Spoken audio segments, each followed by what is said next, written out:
Olá, sejam muito bem-vindos ao PodFi, uma iniciativa da Unify que promove conversas sobre conhecimento, carreira e transformação pela educação. Eu sou o professor Alessandro e hoje vamos falar sobre mudança, cultura organizacional, liderança e inovação, temas essenciais para empresas profissionais que desejam evoluir em um mundo cada vez mais complexo. Falar de mudança hoje não é mais uma opção estratégica, é uma necessidade de sobrevivência. E para essa conversa, nós teremos Marcelo de Elias. Bem-vindo, Marcelo. Muito obrigado, Alessandro. Marcelo de Elias é especialista em gestão de mudanças, presta atenção no currículo desse rapaz. Cultura organizacional, liderança, neurociência e inovação. Mas não acabou não, tá? Mestre pela FGV e professor da Fundação Dom Cabral e da FGV, possui formação internacional em Change Management pela Universidade de Tampa e em Inteligência Artificial para Negócios pelo ISCTE em Lisboa. É isso mesmo? Isso aí. Muito legal.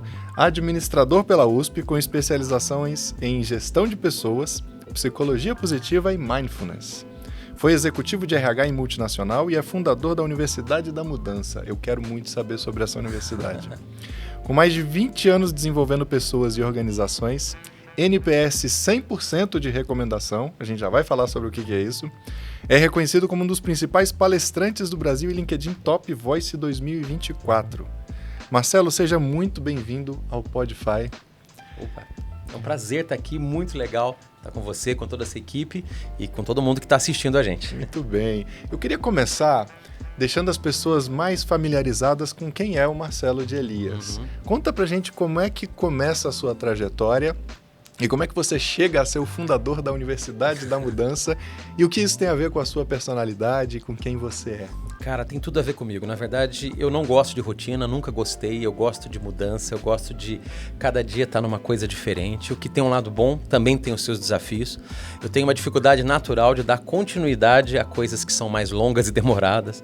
Eu tenho uma tendência a querer sempre algo diferente, mas esse meu jeito inquieto fez, de certa forma, quem eu sou, as coisas que eu estudei e a minha carreira. Eu comecei, na verdade, ali o meu primeiro trabalho formal mesmo foi como radialista. Eu sempre gostei de comunicar, na época discotecário, né? Quem cuidava dos LPs na discoteca da rádio, depois locutor de FM e tal. Mas mesmo na rádio eu me interessei bastante pela questão administrativa, virei supervisor administrativo e isso foi, de certa forma, desenvolvendo um pouco dos meus interesses em aprender mais sobre gestão, sobre liderança, sobre negócios. Mas eu sempre gostei também, como todos da Unify, da educação. Só que a educação, para mim, dentro da minha especialidade, dos meus interesses, seria uma educação muito mais profissional, para o sentido do trabalho, para as carreiras. E ainda como locutor, né, lá como supervisor administrativo numa emissora de rádio, lá eu já comecei o interesse de querer desenvolver pessoas, de fazer com que os meus colegas ali de trabalho fossem melhores. Então ali eu comecei a ter algumas experiências de dar treinamento para os próprios colegas. Uma coisa mais caseira, informal. Já enquanto radialista. Enquanto radialista, sempre gostei disso. E isso me exigiu de estudar mais, de ler mais. E na verdade eu acho que aquela escolha foi uma das mais interessantes que eu fiz, porque foi justamente o que determinou a minha trajetória. Depois dali eu fui trabalhar justamente, depois de um tempo, numa indústria. Eu saí dali para trabalhar numa indústria na área de recursos humanos, como analista de treinamento e desenvolvimento, fui crescendo na carreira, virei executivo principal de RH, mas sempre com aquela pegada do desenvolvimento, da parte de gestão de pessoas, né? Em paralelo, a um certo momento da minha carreira como executivo de RH, eu comecei a dar aulas também, né? Primeiramente na FGV, na Fundação Getúlio Vargas, na área de gestão de pessoas, cultura organizacional, depois na Fundação Dom Cabral, que também é uma grande instituição, escola de negócios em Minas. Eu atendo muito mais o estado de São Paulo, porque eles estão deslocados para todo o Brasil e até fora dele, mas justamente a nossa base fica em Nova Lima, lá perto de Belo Horizonte. E muitas oportunidades foram surgindo. Até o momento foi em 2014, quando eu deixei para trás a carreira executiva de vez para ir direto para consultoria, para treinamentos, palestras e também exclusivamente para as aulas. Hoje eu trabalho com desenvolvimento de executivos, tanto nessas instituições quanto outras que às vezes nos convidam, mas também tem um trabalho bastante forte na minha consultoria mesmo, que faz trabalho de cultura, gestão da mudança, desenvolvimento de pessoas e bastante palestra, né? E justamente pelo meu interesse pessoal em mudanças, entender um pouco disso, eu fui buscar algumas coisas que me apoiassem nisso, como por exemplo, a pós-graduação em neurociência, para entender como é que a gente reage à mudança, a questão da inovação, que é uma mudança aplicada para fazer algo diferente, que foi alvo do meu mestrado, e enfim, todos esses interesses fizeram com que eu criasse a Universidade da Mudança, que tem nome de universidade, mas é uma empresa de consultoria, na verdade, onde a gente também desenvolve pessoas, né, justamente visando esse olhar para a liderança que proporciona mudanças positivas, para mudança de comportamento, e são coisas desse tipo. Isso é muito interessante. Quando eu ouço você falar, me dá a impressão de que essa palavra mudança, ela é meio que um centro nevrálgico aí, que puxa outras coisas, Exato. né? Como é que a neurociência chegou nesse... O que tem a ver a neurociência com a mudança? Cara, eu fui descobrir isso justamente tentando encontrar essa resposta. Quando eu comecei a estudar cultura organizacional, gestão da mudança nas empresas, eu percebi que o fator de maior potencialização ou dificuldade é justamente o lado humano dessas coisas, né? Por exemplo, quando você vai falar de uma mudança no negócio, você pode implementar novas tecnologias, implementar novas máquinas, novos sistemas, mas se as pessoas não comprarem a mudança, se a cultura organizacional não potencializar aquela mudança, não vai acontecer. Então, justamente nesse meu interesse de entender por onde, né, as mudanças realmente precisam ser trabalhadas, houve todo esse meu interesse de descobrir pelo lado humano mesmo. E quando a gente fala de pessoas, estamos falando de quê? De cérebros conversando com outros cérebros, né? Então, o meu interesse pela neurociência foi justamente por conta dessa resposta que você colocou aí na sua pergunta. E eu descobri que sim, na verdade, quando a gente fala de mudanças, a gente está falando de resistência, está falando de medo, está falando de insegurança, está falando de sentimento de luta ou fuga, do tipo, sai correndo e não queira isso. Tudo aquilo que foge de uma rotina padrão gera uma certa ansiedade. Então, a neurociência, ela nos ajuda a entender como que uma pessoa, né, vai reagir numa situação de mudança e também, então, qual caminho a gente precisa trabalhar para conseguir convencê-la de que uma mudança é positiva e ela realmente aderir àquele processo todo. Que legal. Compartilha com a gente algum desses aprendizados que você teve sobre neurociência. O que você viu ali que você não sabia antes?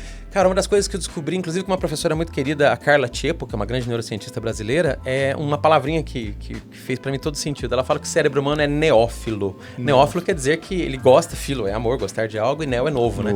Então, o cérebro humano, ele gosta de novidade. E isso pra mim foi uma grande descoberta, ao contrário, porque eu falei, mas peraí, se o cérebro humano é neófilo, ele tem que gostar de mudança, ele tem que gostar de tudo que é diferente. E eu descobri que, ao contrário, ele gosta de novidade desde que aquilo não interfira nas suas rotinas, nos seus padrões, nas suas seguranças. Então, isso para mim foi uma descoberta legal, porque eu percebi o seguinte, que a gente, então, para ter sucesso num processo de mudança que envolve pessoas, você precisa fazer o desconhecido se transformar em algo conhecido. Você tem que fazer com que as pessoas se sintam mais seguras e confortáveis e num espaço maior de confiança em relação a tudo aquilo que está para acontecer, tudo aquilo que está por vir.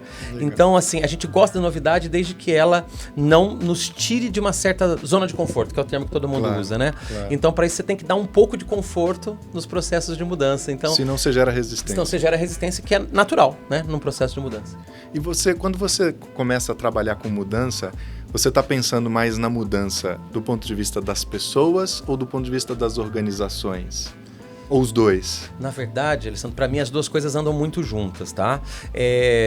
Talvez didaticamente a gente olhe separado para poder entender o que a gente faz olhando para a empresa e o que faz olhando para as pessoas. Mas as duas coisas andam juntas porque quando você fala de mudança nas organizações, naturalmente você está falando de mudança nas pessoas. A não ser quando você pega um ponto da mudança organizacional, que seria, por exemplo, uma mudança orientada para o mercado, né? Eu vou lançar uma inovação no mercado que ninguém tem, ou eu vou fazer uma mudança estratégica de posicionamento. É claro que isso requer uma mudança muito mais no plano estratégico, no desenvolvimento de um novo produto, de um novo serviço, mas ainda assim isso tem uma interface grande com pessoas, porque são pessoas que vão vender, são pessoas que vão desenvolver, mesmo que seja num laboratório de pesquisa e desenvolvimento, aquele novo produto, aquele novo serviço. Então, as duas coisas andam juntas. Mas normalmente, frequentemente, quando a gente fala de mudanças para as empresas, pelo menos nas demandas que eu costumo atender e trabalhar e produzir conteúdo, é muito mais do tipo, uma empresa está passando por mudanças e como é que ela faz para essa mudança ser bem sucedida. E quando você olha, inclusive tem dados, tem números que mostram isso, o principal fator de dificuldade de uma mudança, às vezes muito bem elaborada, um planejamento estratégico muito bem desenvolvido, que proporcione mudança, a maior dificuldade está justamente nas pessoas. 90% dos planos de mudança dão errado justamente por conta de resistência à mudança e tal. Então, pelo menos nas demandas que eu atendo e também nas coisas que eu tenho pesquisado e estudado, para a mudança empresarial ser bem sucedida, ela antes precisa ser uma mudança bem aceita, desejada ou com maior aderência junto às pessoas. Muito interessante. Então, eu fico imaginando que tem mudanças para que gere essa sensação de que você não está saindo de uma certa zona de, eu não vou chamar nem de conforto, mas é uma zona de segurança, né? Às vezes não é que a gente está confortável, mas a gente precisa se sentir minimamente seguro. E para a gente fazer essa transição, eu lembro sempre de uma palavra que eu, como trabalho em escolas e trabalho muito com educação, é a palavra cultura. Quando eu estou numa cultura onde eu me sinto parte daquele todo, e aquele todo muda, mas ele muda mantendo certos valores, né? Ou pelo menos aqueles que são os principais, eu me sinto mais confortável com essa mudança, eu me sinto mais seguro. É nessa linha mesmo? Exatamente, é isso mesmo. Na verdade, o que a gente percebe? Todo processo de mudança numa empresa, ou até mesmo na vida pessoal, ela é uma jornada onde você não tem muita certeza do que vai dar, por onde você vai trilhar, para qual caminho você vai chegar. É a condição humana, né? É uma condição humana, exatamente. Até porque também, por mais que você planeje, pode acontecer uma série de coisas no meio do caminho que façam que você precisa mudar um pouco a trajetória, né? Então, é mais ou menos assim numa analogia. É como se eu te convidasse, Alessandro, para falar assim, olha, vamos atravessar comigo um deserto. Aí você fala, mas o que tem no caminho? Eu falo, não sei. Mas vai chover, vai cair canivete? Não sei. Obviamente, você não vai se sentir muito disposto a atravessar. Mas, de repente, uma pessoa que você confia muito, né, sua mãe, seu pai, fala, olha, vem comigo atravessar esse deserto, você vai ter muito menos dúvidas, né? E se você perguntar para ele, para sua mãe, para seu pai, do tipo, olha, vai cair canivete? Não sei. Vai chover? Vai ter temporal? Não sei. Vai ter tempestade de areia? Não sei. Mas pela pessoa que está te convidando... Você vai? Mas pela pessoa que está te convidando, se é alguém que faz sentido para você, você fala, cara, eu vou me lançar nesse desafio. Então, é só uma analogia para entender também como funciona a empresa. Quando Confiança, as pessoas, então, é um fator. Quando as pessoas confiam na liderança, confiam na empresa, confiam na intenção daquela empresa, elas se lançam mais naquela jornada, mesmo não estando tão claro. Agora, o contrário, quando não existe confiança, mesmo que você dê todo passo a passo, escrito, demonstrado com evidências, as pessoas vão desconfiar daquilo e não vão aderir com a mesma potência. Legal.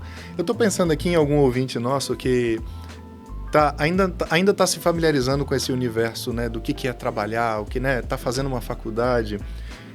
E aí ele gostaria de saber, e eu também, se você tem um exemplo concreto para compartilhar de algo no seu trabalho que você conseguiu contribuir significativamente e que envolvia uma mudança numa organização ou num conjunto de pessoas. Você tem uma história legal para compartilhar com a gente? Tem sim. Na verdade, tem várias, tá? Mas uma que me vem à mente agora, que eu gosto muito dela, é de uma empresa que fez uma grande mudança, por exemplo, na área comercial. Certo. E quando eu falo de mudança na área comercial, ela tem uma especificidade interessante, porque normalmente a equipe comercial está acostumada a ganhar dinheiro de um jeito, e essa empresa propôs uma nova forma de ganhar dinheiro e de remunerar esses vendedores. Fantástico. É uma empresa bastante grande, que tem bastante profissionais de área comercial, e eles estavam mudando a forma de atender os seus clientes e também de remunerar esses vendedores que são comissionados, né? É claro que essa mudança teria tudo para ter um altíssimo nível de resistência, porque as pessoas estavam ali acostumadas a ganhar dinheiro por determinada prática e de repente a empresa fala, olha, agora vai mudar tudo, você vai ter que reaprender a trabalhar, corre o risco de você que está ganhando bem hoje ganhar bem menos daqui a um tempo, como também tem chance de você que ganha menos ganhar muito mais. Mas o cérebro humano, né? O ser humano, ele tem uma tendência a resistir às mudanças. Eu já conheço o modelo anterior. Sim, né? E ele me é confortável de alguma forma. Mesmo que ele não seja o melhor, ele me é confortável, né? Tem uma previsibilidade. Exatamente. Acho que é isso. O cérebro, ele precisa de previsibilidade, né? Então, o que acontece? Nessa empresa especificamente, a gente fez um trabalho muito interessante, onde nós criamos uma espécie de um grupo de gestão da mudança, com alguns executivos, pessoas de RH, e fizemos todo um trabalho para poder sensibilizar essa equipe comercial a aceitar o novo modelo, né? Mas não foi só um trabalho de conscientização, ele foi um trabalho muito bem estruturado, que durou mais ou menos 3 meses, 3 meses sem divulgar a mudança, trabalhando primeiro fatores de resistência, trabalhando fatores de mitigação de riscos e tal, para depois, quando a mudança fosse comunicada para essa equipe, ela fosse muito mais bem aceita. E qual era a motivação? Qual era a motivação da mudança? Por que eles queriam fazer isso? Na verdade, era uma atualização dos sistemas, no sentido da metodologia de vendas. Tá? Eles tinham um jeito de vender de muitos anos, uma empresa bastante tradicional, mas que o mercado já estava atuando de um outro jeito, sabe?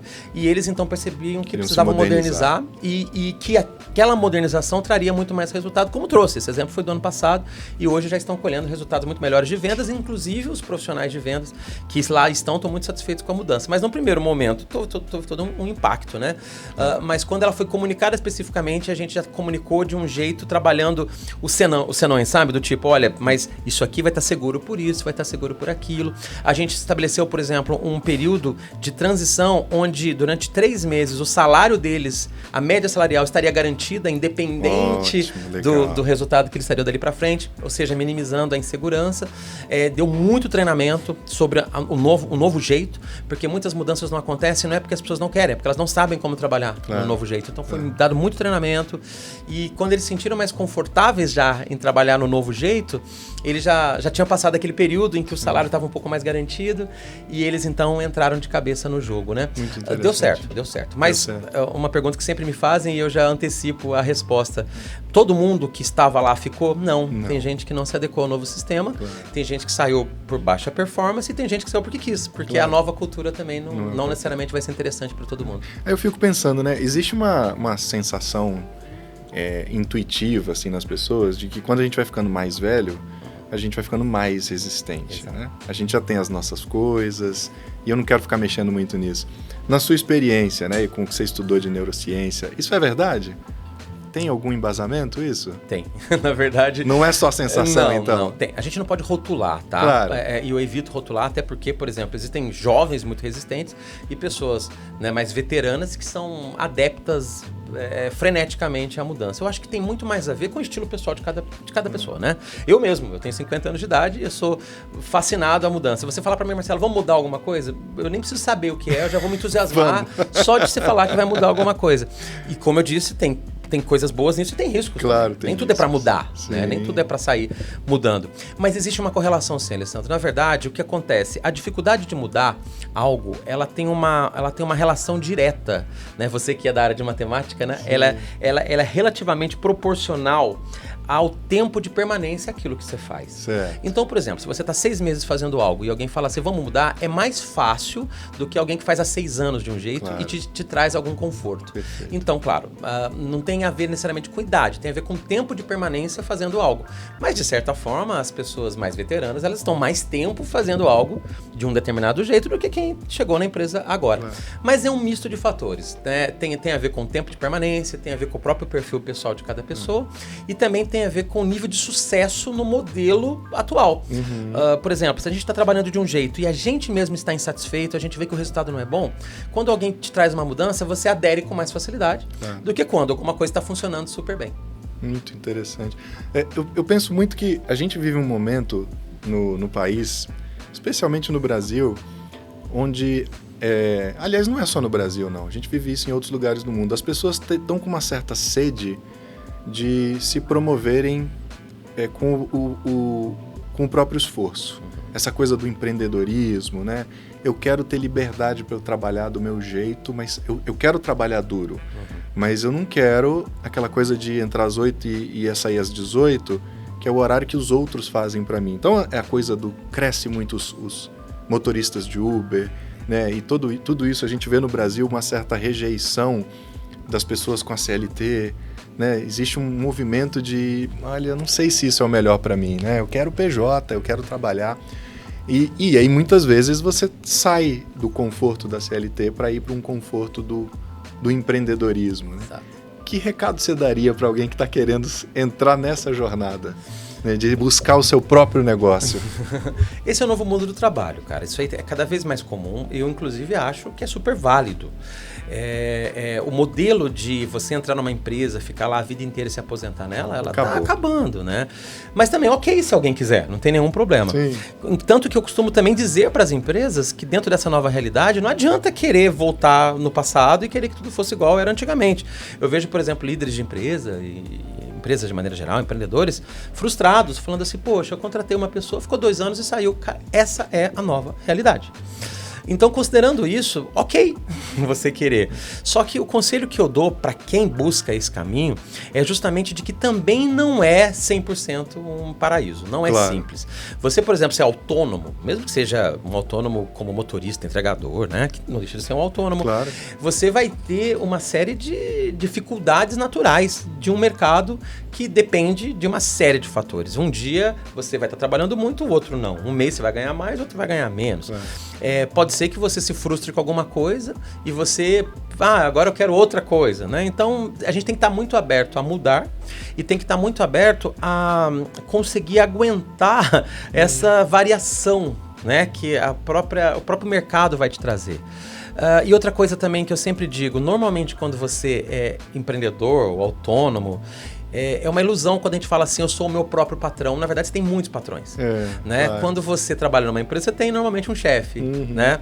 Quando você, como eu sou autônomo, né? Eu sou professor nessas instituições, mas eu sou autônomo, eu tenho muitos patrões. Que são todas as empresas que eu atendo, são todos os clientes que me contratam para dar uma solução, são as pessoas que me assistem dando uma palestra.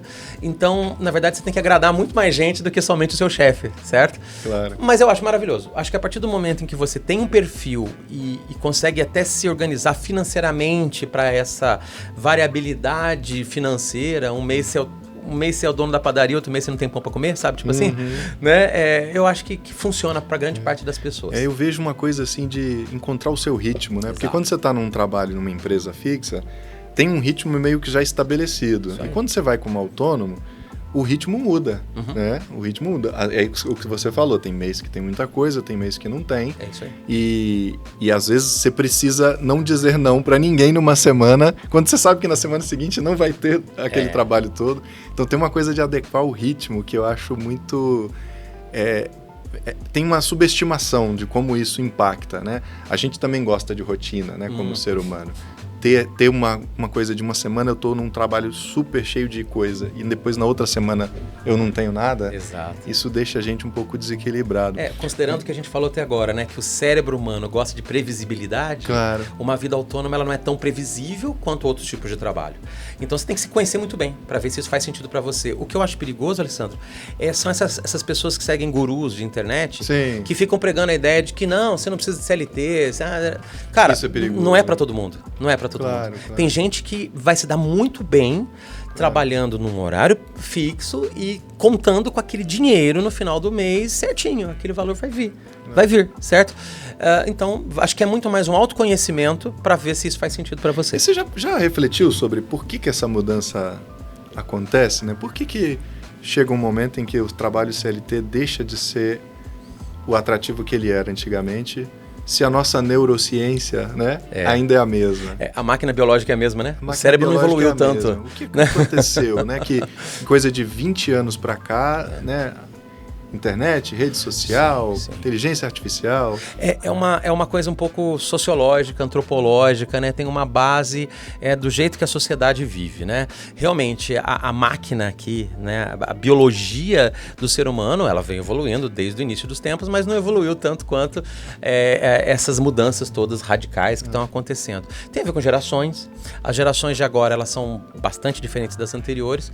E um dos pontos é justamente essa questão de você não precisar de tanta segurança mais quanto antigamente. Por exemplo, a geração do meu pai tem 85 anos, é aquela geração que arrumou um trabalho, tem que segurar aquele trabalho, porque ele veio de uma infância de muitos irmãos, de insegurança, de passar fome ou de ter muita dificuldade. Então, quando você consegue algo, você fala, deixa eu segurar isso. A minha geração, que é uma geração que a gente chama de geração X, né? É uma geração já mais desafiadora, do tipo, se isso aqui tá me dando mais dinheiro, eu vou para esse. Se aquela ali me dá mais dinheiro, eu vou para aquela. Mas a gente quer o quê? A gente quer recompensa. Então, se a gente vê que alguma coisa está recompensando, continua a ficar ali. Vale a pena continuar por ali, entende? Agora, você vai vindo para as outras gerações, geração Y, geração Z, a geração agora dos mais jovens, geração Alpha, são gerações que têm mais base familiar de segurança, do tipo, filho, estuda primeiro, depois trabalha, né? Olha, uma van vai te levar na escola e a van vai te buscar, sabe? Isso tudo faz diferença. É diferente da minha geração, que teve como é que se virar sozinho, pegar ônibus e coisa do tipo. É claro que ainda tem pessoas muito jovens que vivem a mesma realidade do que eu vivi, mas isso foi dando um certo grau de base, de segurança, que a pessoa fala, se eu não estiver satisfeito, eu vou embora. Claro. Eu não quero mais ficar aqui. Né? Uma vez, conversando com um amigo que estuda muito a questão das gerações, o Alexandre, ele falou uma coisa muito interessante pra mim. Ele falou assim, Marcelo, se os jovens de hoje não querem nem que os pais deles mandem neles, eles vão querer que patrões mandem neles, né? Então, assim, eu acho que é uma questão sociológica, é uma questão da maneira que o mundo vem mudando. Então tem a ver com gerações, tem a ver com redes sociais, tem a ver com internet, tem a ver com as coisas que a gente vê, os gurus que a gente segue. O mundo tá bem diferente. Os ritmos das coisas são, né, muito diferentes. Sim. Eu lembro que, se você pega a década de 90, por exemplo, a gente passou a década de 90 quase toda consumindo música, né? A gente estava conversando um pouquinho antes da conversa sobre música. A gente consumia música de um jeito razoavelmente parecido, né? Desde o início da década de 90 até o fim da década de 90, a gente comprava CDs, né? A evolução foi... em vez de ter o aparelhinho onde eu coloco só um CD, tinha um aparelhinho que eu colocava 5, 10 CDs, né? E aí, conforme as coisas começam a caminhar no século XXI, a impressão que dá é que... Aliás, a impressão não, né? O volume de informação nova que você gera é muito maior e a velocidade de como as coisas mudam de um estado para o outro também. Exato. Quando a gente introduz um smartphone na nossa vida, isso muda muita coisa muito rápido. Quando a gente introduz smartphone e redes sociais na nossa vida, isso muda muita coisa muito rápido. Eu ouço esses estudiosos como o Harari, né? O historiador israelense Harari. Ele fala muito sobre o fato de que a inteligência artificial pode trazer uma grande insegurança para a gente por causa da velocidade das mudanças, em que a gente vai olhar para profissões que deixam de existir muito rápido. E isso traz... E aí eu conecto com a ideia, de novo, da mudança, né? Você que está, né, no meio do seu currículo, tem o interesse pela inteligência artificial. Como é que você vê isso acontecendo no futuro? Porque a mudança não vai parar de acontecer e pior, ela vai começar a acontecer mais rápido. Né? A gente agora consegue criar programas e apps usando uma conversa com a inteligência artificial. Exatamente.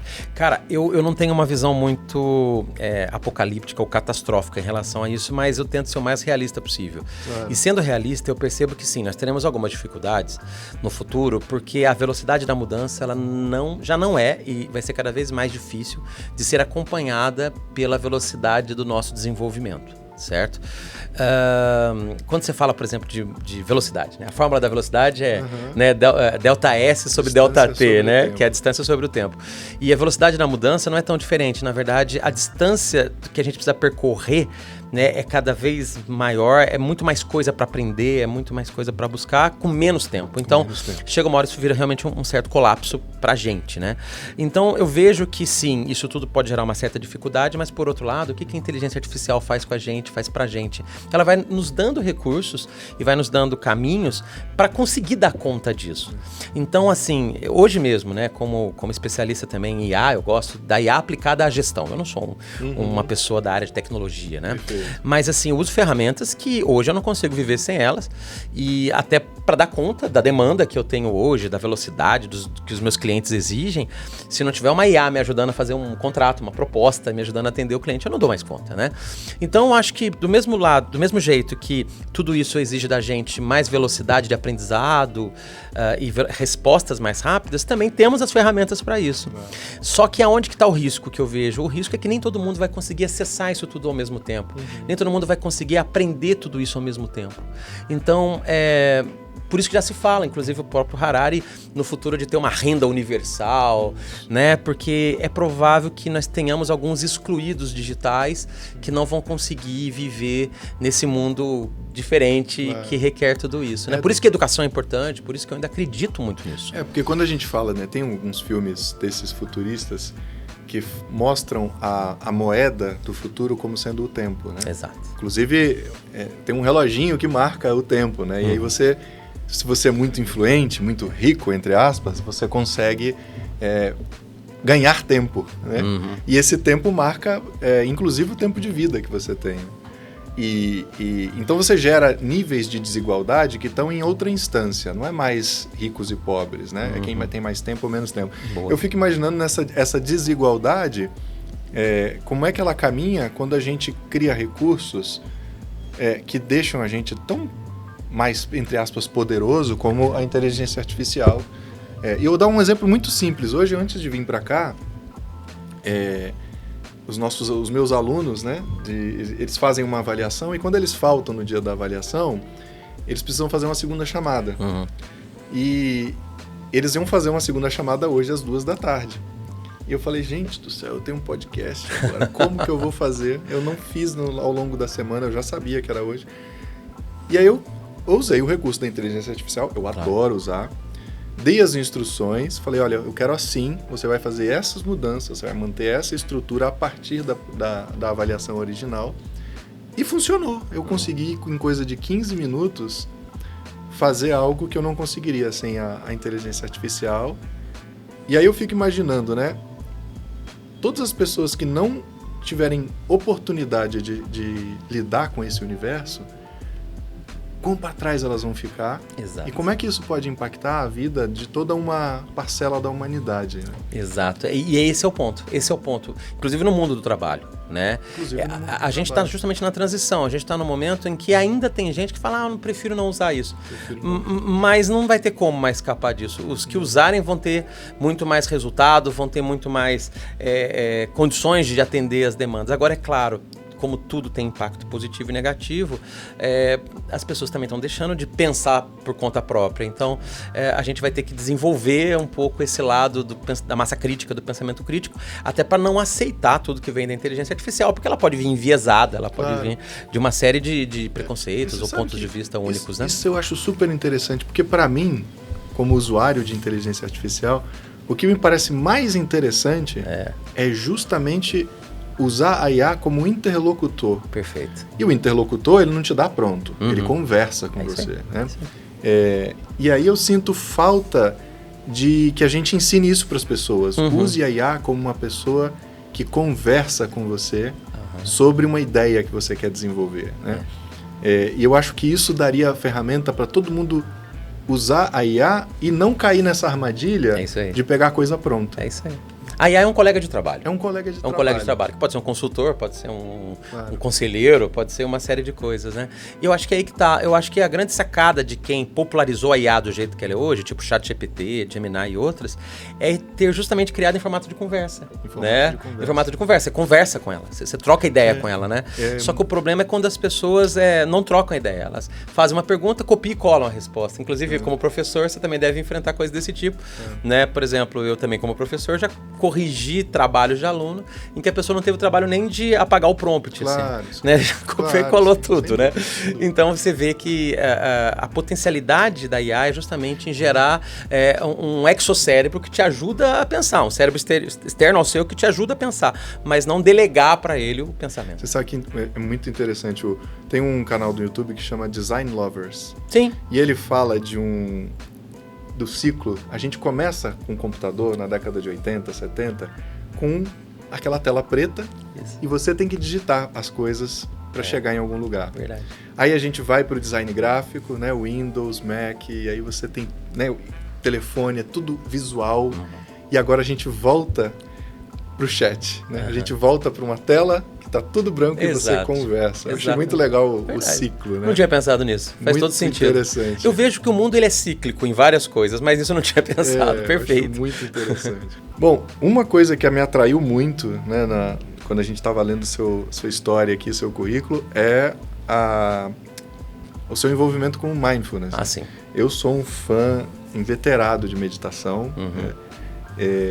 Durante alguns anos, meditei todos os dias. Eu queria conhecer um pouquinho da sua experiência com isso. Você pratica?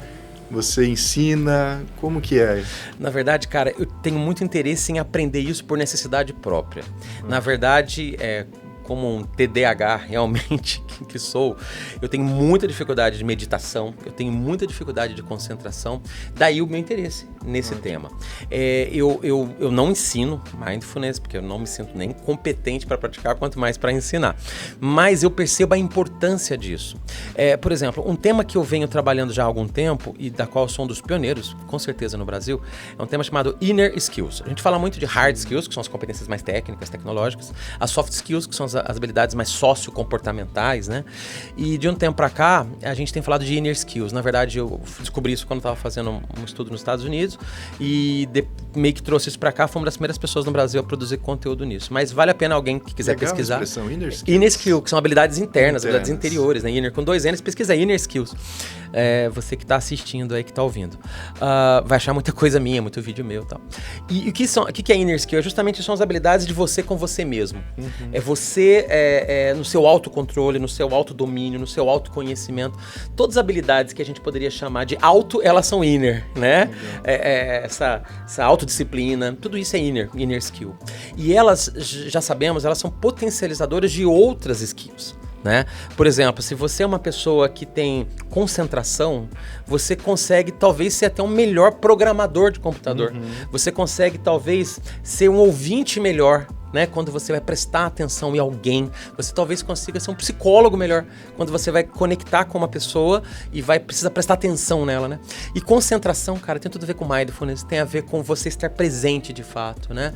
Uma das coisas que eu aprendi estudando mindfulness é que não é uma prática de meditação, na verdade, é uma forma de ver as coisas, né? Existe a meditação mindfulness, que é importantíssima, talvez seja a principal porta de acesso para esse mundo, mas o mindfulness é o quê? Você está presente, você está de fato, você tá ali, né? É atenção plena. Talvez uma boa explicação de mindfulness é atenção plena. E eu comecei a praticar isso, cara, não como meditação, mas no dia a dia. Por exemplo, era muito comum eu estar almoçando e responder no WhatsApp. Era muito comum, eu acho que quase todo mundo faz isso, estar ali escovando os dentes, mas pensando na sua agenda do dia. Hoje eu me desafio a prestar atenção no que eu tô fazendo. Sabe, do tipo, se eu tô almoçando, eu quero sentir o sabor. Eu vou deixar o celular de lado, eu vou tirar a notificação. Se eu tô escovando os dentes, eu quero prestar atenção no que eu tô fazendo.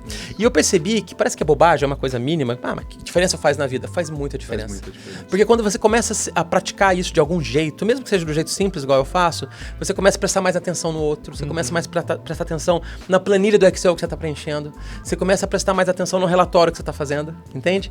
Então, eu acredito muito no mindfulness como uma habilidade necessária para inner skill. Uma habilidade necessária para você com você mesmo. E eu acho que tem essa palavrinha-chave aí, né? Skill. E se é skill, é treinável. Treinável, né? Treinável, exatamente. Quando eu comecei a praticar, eu lembro que era muito legal certas sensações do corpo que passam batido quando a gente está assistindo TV, né? Ou fazendo outras coisas. E quando a gente pratica, vem uma coceira do nada. Uma dor do nada em alguma parte do corpo. E aí você fala, nossa, olha só, né? E até para conhecimento de emoções também, né? Caramba, quando eu tô com medo é aqui que dói, né? É aqui que é estranho, é aqui que fica mais contraído. Quando eu tô ansioso, é assim, né? E esse autoconhecimento é importante, cara. Legal. É muito importante, porque você começa a se reconhecer e ao se reconhecer você consegue se autorregular um pouco mais. Regular de maneira positiva a sua resposta às diversas situações.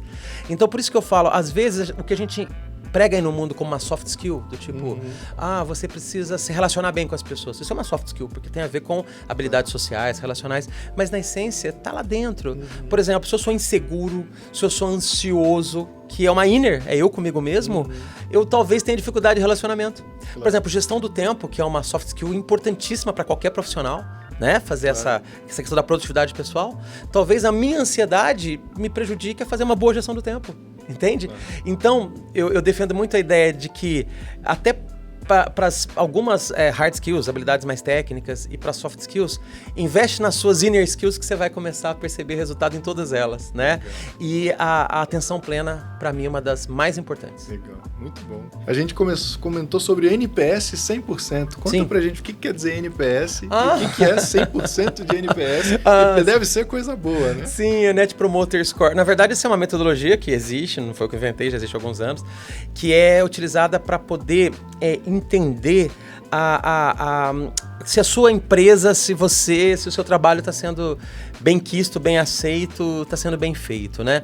Então, é aquela pesquisa que você pergunta se você recomendaria exatamente. Então, esse serviço o jeito clássico de perguntar é isso. De 1 a 10. Exatamente. Né? O NPS quer dizer Net Promoter Score, que é um placar de pessoas que vão, de rede de pessoas que vão promover o seu serviço, o seu negócio, o seu produto. Então, é justamente isso. Você pergunta para as pessoas assim, né? De 0 a 10, qual que é a probabilidade de você recomendar o nosso trabalho para outras pessoas? E normalmente essa primeira pergunta vem uma segunda, que é justifica a sua resposta, né? Então aí chega-se numa métrica, e essa métrica é assim, por exemplo, todo mundo que deu 9 ou 10, normalmente é visto como um promotor, é uma pessoa que promove. Serviço, de 1 a 5 é detrator, são aquelas pessoas que vão falar mal de você. Mesmo. Existem uns que falam que é de 1 a 6, aí isso não tem um consenso não. Mas se a gente basear que é de 1 a 5, então vamos dizer que de 6, 7 ou 8 é neutro. Se alguém te der nota 6, 7, 8 é neutro, tanto faz, né? Então, uma boa empresa, um bom serviço, um bom produto, seria importante ter promotores, pessoas que te dão nota de 9 a 10. Aí, aonde você tirou essa informação, né? 100% de NPS. É que no final dos nossos trabalhos de consultoria, de palestra pela minha empresa, a gente sempre pergunta para os contratantes, não necessariamente para quem assistiu a palestra. Porque quando a gente pergunta para quem assistiu a palestra, a gente chama de avaliação de reação. Se as pessoas gostaram, ficaram felizes, foram tocadas, é outra coisa. NPS é do tipo assim, você está satisfeito com esse trabalho que você contratou? E hoje, até hoje, graças a Deus, é 100%. Então, os nossos clientes nos recomendam. Muito bem, me parece um fantástico, parabéns. Muito obrigado. Marcelo, olha, tem várias outras coisas aqui que daria pra gente conversar. Assunto tem bastante, eu posso voltar um outro dia, ué? É fantástico, olha, essa é uma ideia muito atraente. Eu acho que uma forma da gente encerrar é uma sugestão que deram aqui de uma pequena palavra, e eu vou pedir para você completar com a sua visão. Ah, tá. Né? Tipo um ping-pong. Um ping-pong aqui. Então, liderança exige...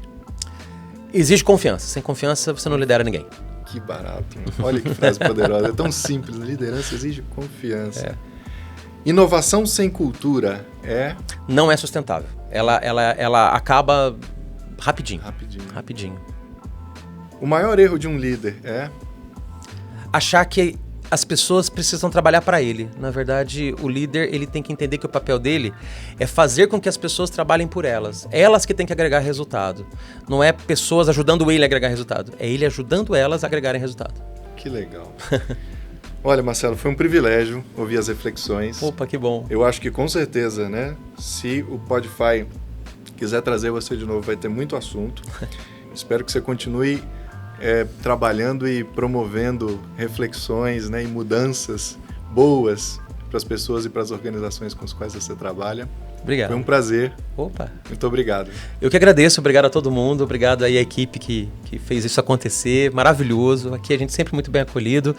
Obrigado a quem assistiu, está ouvindo, e obrigado a você pelas perguntas tão inteligentes, uma conversa que a gente nem vê o tempo passar. Toda vez que precisarem é só chamar, vai ser sempre um prazer. Muito obrigado, viu? Marcelo, então compartilha com a gente aí onde a gente te encontra, né? Se eu quiser fazer mudança na minha empresa, onde que eu te acho nas redes sociais? Cara, o meu nome completo é Marcelo D. Elias, esse é meu nome mesmo. Então, e como eu sou usuário de redes sociais há muito tempo, eu consegui achar em todas elas o meu nome exato. Então, se você for no LinkedIn, se você for no Instagram, se você for no Facebook, se você for no TikTok e colocar lá Marcelo D. Elias, provavelmente a primeira ocorrência serei eu, né? E olha, é muito fácil me achar. Marcelo D. Elias não tem 2 L's. Nada, do jeito que fala. Marcelo D. Elias, exatamente. Do jeito mais simples possível. Eu sou muito presente no LinkedIn, inclusive eu tenho o selo de LinkedIn Top Voice, justamente pela produção de conteúdo. Lá eu coloco muita coisa sobre gestão, negócio, cultura, que tem a ver com o meu trabalho. Nas outras redes a gente fala de assuntos diversos. Mas tem meu site também, www.marcelodelias.com.br. Lá você acha caminho para muita coisa, inclusive os meus textos, meus artigos. E para você que nos acompanha, este foi mais um episódio do Podify, uma realização da Unify. Eu sou o professor Alessandro e te espero no próximo episódio. Muito obrigado a todos os ouvintes.